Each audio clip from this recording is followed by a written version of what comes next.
Yang pernah sebut dulu, bila orang kata api, pergi kat hulu kampung kata api, dia simbah ke mulut orang. Api kat situ kan? Tu nama benda. Api tempat lain ke tak? Mana ada orang bila sebut api, orang simbah kat mulut dia? Adakah kat situ api? Tak.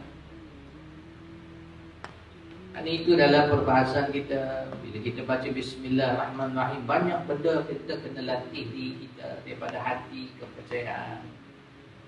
Dan jangan sia-siakan diri kita dengan merasa malas untuk ilmu dan tak nak rasa susah. Lepas tu kita buat alasan, saya tak ikhlas lah mengaji Ustaz sebab saya rasa macam tak nak mengaji. Berat, nanti saya dah rasa okey baru saya mengaji. Ini kebodohan dan keegoan.